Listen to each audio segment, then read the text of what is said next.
I'm delighted to be here in India. Prime Minister Modi, not only did I take up your invitation as soon as I could, I chose to make this my first bilateral visit outside Europe as Prime Minister and my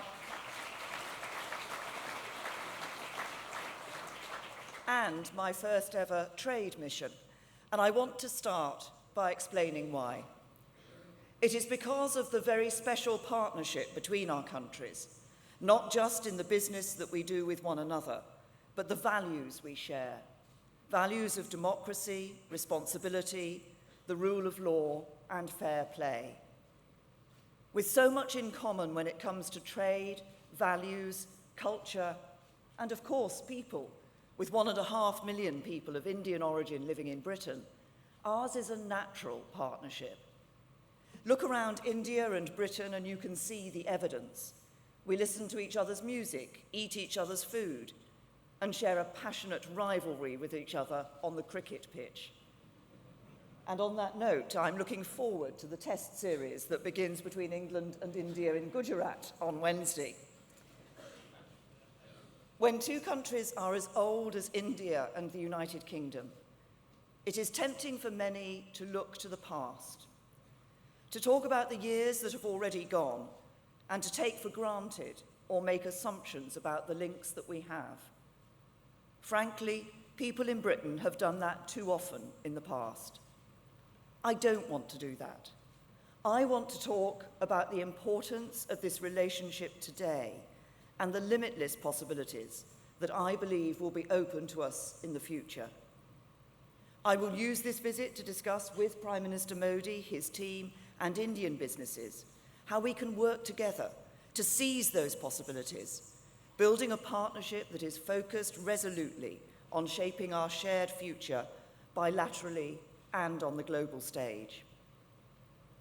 I've said that we want Britain to be the most committed and most passionate advocate of free trade in the world. That is because free trade creates a rising tide that lifts all boats. It makes us all richer. It creates jobs. It increases investment. It improves productivity. It transforms living standards and creates opportunities for all of our citizens. These are the reasons we believe in free trade. It's why, as Britain leaves the European Union, we're determined not to turn our backs on the world, but to forge a new global outward-looking role for ourselves. Because we know from history what happens when countries do not embrace the opportunities of the world. They stagnate, they get poorer, they don't protect their people, they make them worse off. Of course, no country owes any other country a living, but we stand the greatest chance of success when we work with partners with whom we share similar values, legal systems, approaches to business, and ways of looking at the world. That's why I've made my first trade mission and my first bilateral visit outside Europe to India. Because more trade, more investment, and fewer barriers to doing business in our two countries will make us all more prosperous, peaceful, and secure. And within this unique partnership, there is so much potential for us to advance those things. We have a strong starting point, with Britain investing more in India than any other G20 country, and India investing more in Britain than it does in all other EU countries put together. Indian businesses, over 800, are a fixture of British life, with one, Jaguar Land Rover's owner Tata, our largest manufacturing employer. Right now, there are British businesses exporting everything from engines to insurance to India. So much of that is enabled by the fact that we have between our two countries this very special bond. But those things are happening despite the continued existence of the barriers to trade and barriers to cooperation.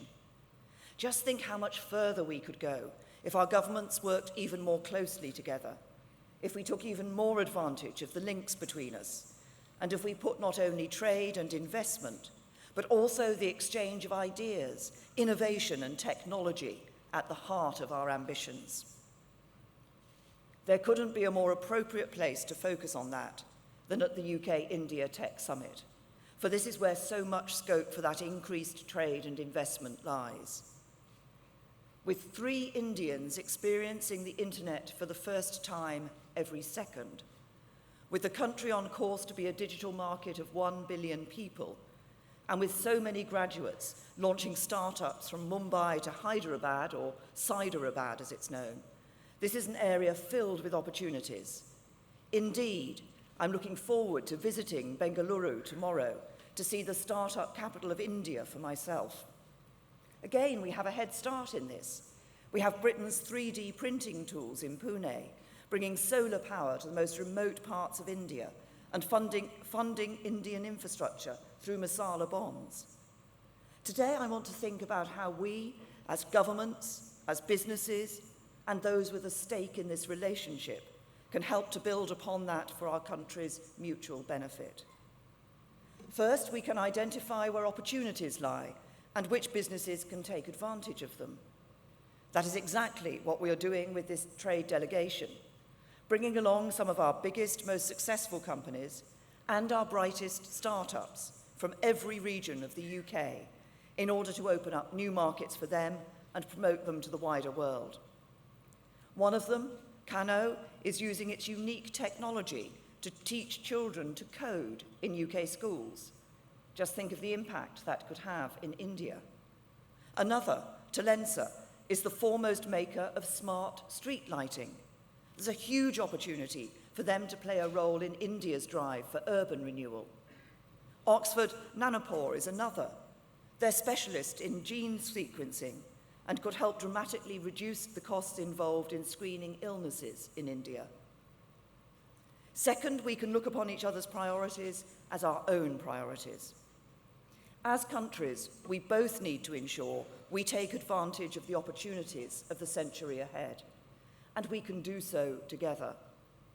As Prime Minister Modi pursues his ambition for smart cities, digital India, and Make in India, in Britain we are focused on economic reform, social reform, and building a country that works for everyone. I believe we should throw our entire weight behind each other's efforts. Indeed, we already have our urban planners working on your smart cities and making Wi-Fi more accessible across India.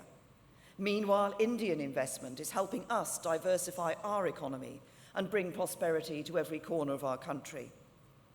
In fact, Prime Minister Modi and I are going even further, announcing a new India-UK urban partnership focusing on smart cities, the ultimate demonstration of our long-term relationship, not just trading, but sharing skills, technology, and expertise.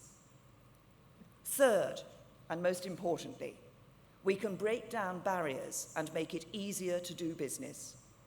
That does not just mean offering our own incentives, as Britain is doing with the lowest corporation tax in the G7, with export finance and tax breaks for those undertaking research and development in Britain.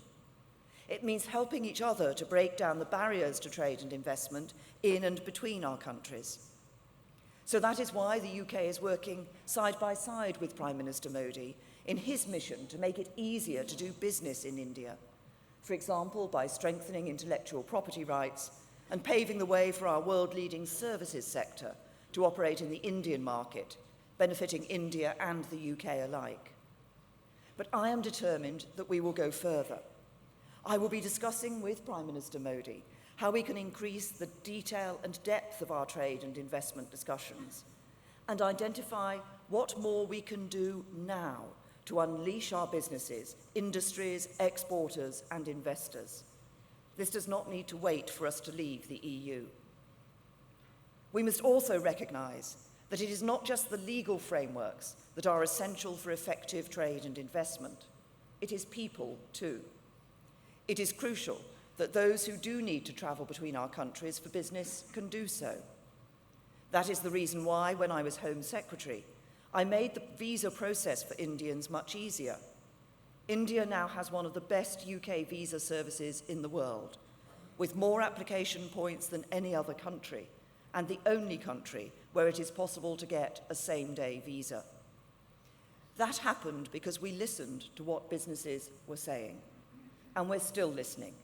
listening to the fact that so many people from India want to bring their ideas, skills, and business to Britain for the good of your economy and ours.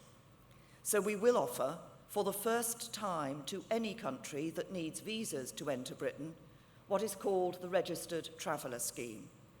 That means that for Indian nationals who frequently come to the UK and who fuel growth in both our countries, the entry process will become significantly easier. Fewer forms to fill out, access to the EU EEA passport control, swifter passage through our airports. In short, more opportunities for Britain and India, and a clear message that Britain is very much open for business. To conclude, I want to return to that argument I was making about the importance of free trade and investment. For we need to make this case around the world, not only to make our countries more prosperous, but to make them more stable and secure too. The UK and India can play a big role in that. We can lead the way, so even more nations can share in those things. That is one of the many things that through this partnership between our countries, I hope Prime Minister Modi and I, and indeed everyone in the room, can help to achieve. Thank you.